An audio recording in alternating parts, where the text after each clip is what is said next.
Hello प्यारे बच्चों, आप सभी का अपना यूट्यूब चैनल YRS क्लास में बहुत बहुत स्वागत है। तो प्यारे बच्चों, आज की इस वीडियो में हम पढ़ेंगे विज्ञान यानी विज्ञान में जो आपका मॉडल पेपर फर्स्ट है।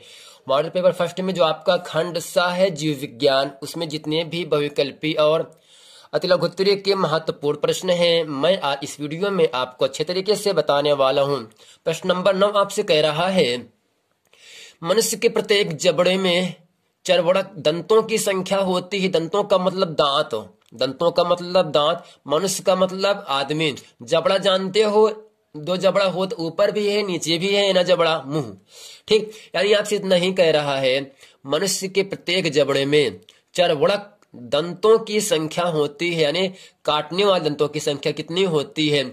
ऑप्शन फर्स्ट आपका है 2, सेकंड ऑप्शन 4, थर्ड ऑप्शन है 6 और चौथा ऑप्शन है 8। यानी मनुष्य के प्रत्येक जबड़े में चर्वणक दंतों की संख्या, इन चारों ऑप्शन में ऑप्शन नंबर आपका तीसरा सही है 6। यानी 6 क्या होता है, मनुष्य के प्रत्येक जबड़े में ऊपर और नीचे चर्वणक दंतों की संख्या कितनी होती है, 6 होती है। तो प्यारे बच्चों, उम्मीद करते हैं प्रश्न नंबर 9 का जो का खंड है आप अच्छे तरीके से समझ गए होंगे। चलते हैं आपको लेकर प्रश्न नंबर 9 के खा खंड में। तो यहाँ प्रश्न नंबर 9 का जो खा खंड है, इसमें कह रहा है प्रश्न, मेरुरज्जु से निकलने वाली मेरु तंत्रिकाओं की संख्या होती है। यानी जब मेरुरज्जु शरीर के अंदर पाई जाती है, मेरुरज्जु से निकलने वाली मेरु तंत्रिकाओं की संख्या होती है।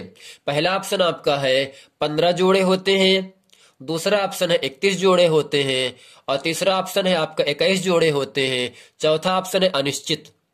यानी मेरुरज्जु से निकलने वाली मेरु तंत्रिकाओं की संख्या होती है इन चारों ऑप्शन में ऑप्शन नंबर आपका दूसरा सही है, 31 जोड़े होते हैं, अर्थात 66 तंत्रिकाएं पाई जाती हैं मेरुरज्जु में।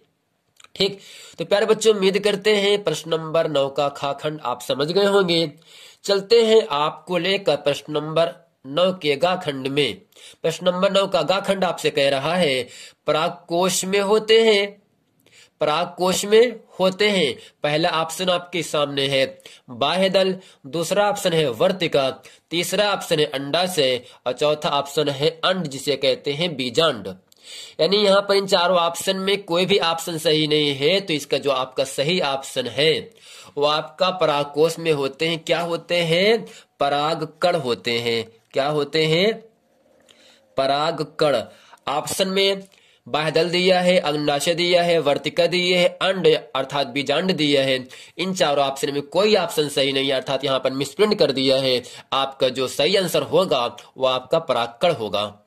यानी परागकोश में होते हैं, क्या होते हैं? परागकण पाए जाते हैं। यानी जो परागकण होता है वो आपका पीले रंग का होता है।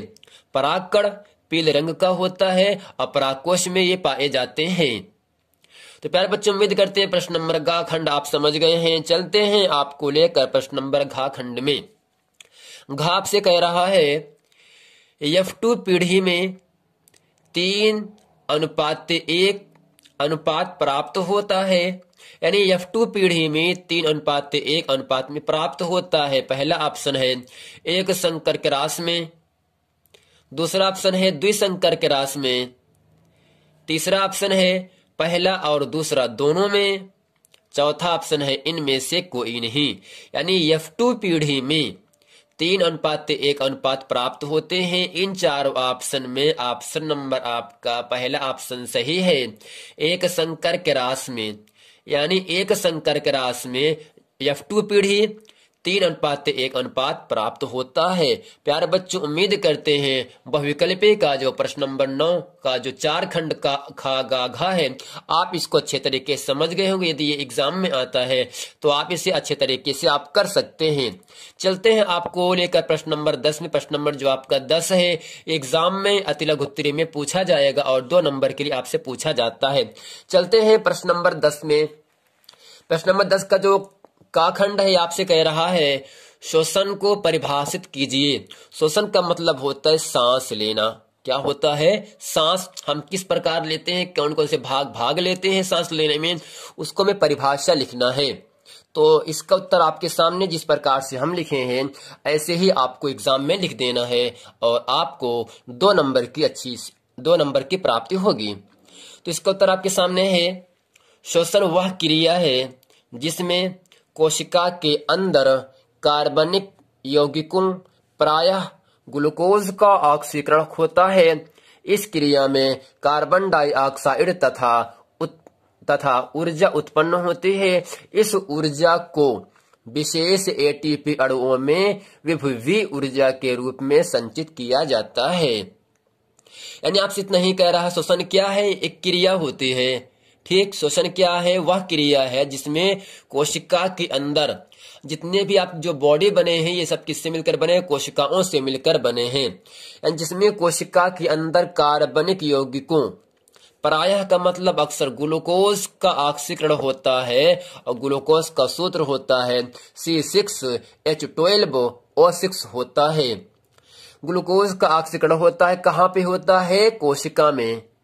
इस क्रिया में कार्बन डाइऑक्साइड तथा ऊर्जा उत्पन्न होती है। इस ऊर्जा को विशेष एटीपी अणुओं में विभवी ऊर्जा के रूप में संचित किया जाता है, अर्थात इसे इकट्ठा किया जाता है। जैसे यहाँ से C6H12O6 है, जिसे हम क्या कहते हैं? ग्लूकोज कहते हैं। आपका ग्लूकोज का सूत्र है। यानी जब ग्लूकोज की क्रिया हम किससे कराते हैं? ऑक्सीजन से कराते हैं। तब क्या बनता है? CO2 जिसे कहते हैं कार्बन डाइऑक्साइड, H2 जिसे कहते हैं जल कहते हैं। और कार्बन डाइऑक्साइड जल बनने के साथ साथ 673 किलो कैलोरी ऊष्मा भी ये क्या करता है? उत्सर्जित करता है। तो प्यारे बच्चों, प्रश्न नंबर 10 का खा खंड आपसे कह रहा है, इंसुलिन का क्या महत्व है? यह कहाँ बनता है?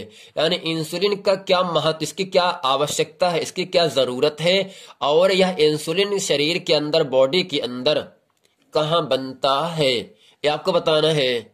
इंसुलिन का महत्व क्या है शरीर के अंदर, और यह इंसुलिन शरीर के अंदर कहाँ बनता है। चलते हैं, इसका उत्तर आपके सामने अच्छे तरीके से हम बताते हैं।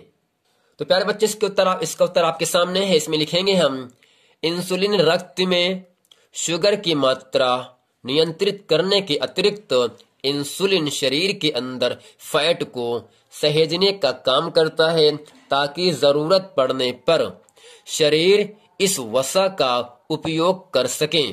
फिर आगे लिखेंगे, इंसुलिन का उत्पादन यानी बनना, क्या बनना? इंसुलिन का उत्पादन हमारे अग्न्याशय यानी पैनक्रियाज में होता है। अग्न्याशय को अंग्रेजी में क्या कहते हैं? पैनक्रियाज के नाम से हम जानते हैं।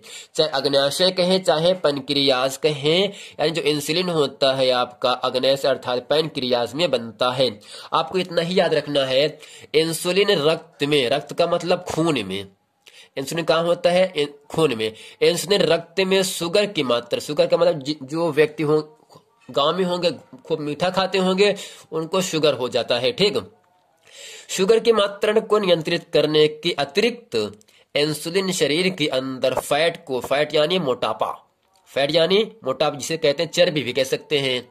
ठीक, तो शरीर के अंदर फैट को, मोटापे को सहेजने का काम करता है उसे, ताकि जरूरत पड़ने पर शरीर इस वसा का मतलब चर्बी, वसा का मतलब क्या होता है? चर्बी का उपयोग कर सके।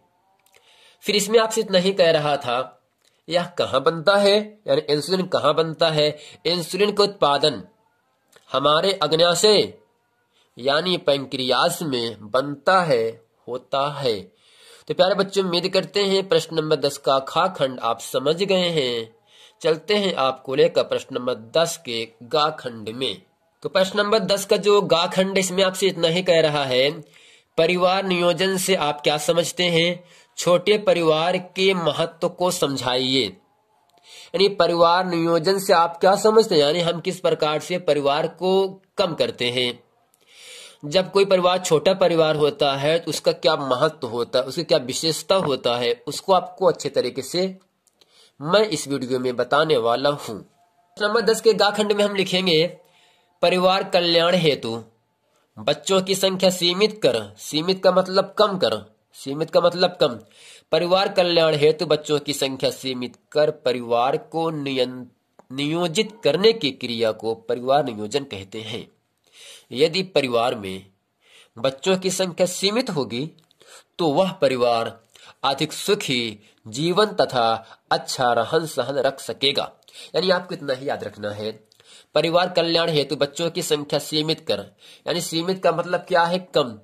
ठीक, हमें बहुत कम बच्चा करना है। ठीक, तो जैसे यहाँ पर लिखा है परिवार कल्याण हेतु बच्चों की संख्या सीमित कर, बच्चों की संख्या है सीमित करना है। बच्चों की संख्या सीमित कर परिवार को नियोजित करने की क्रिया क्या कहलाते हैं, परिवार नियोजन कहते हैं।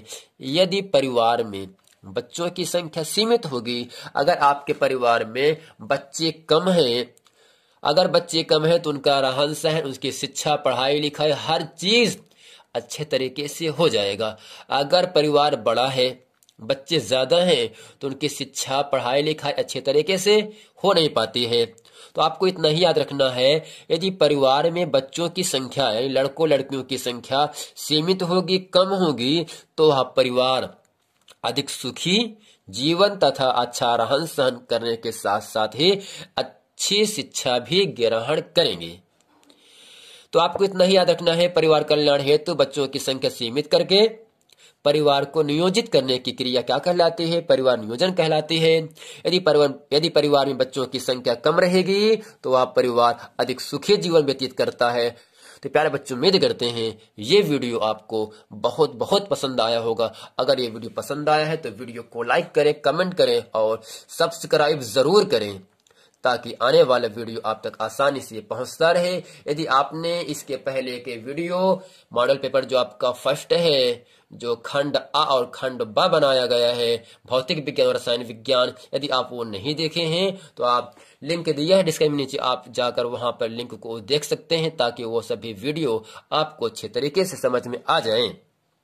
यदि आप वीडियो देखे रहेंगे तो आपको एग्जाम में अगर कोई प्रश्न आएगा तो आप अच्छे तरीके से कर लेंगे, ये मेरा भरोसा है। चलते हैं, मिलते हैं अगले वीडियो में, तब तक के लिए थैंक यू।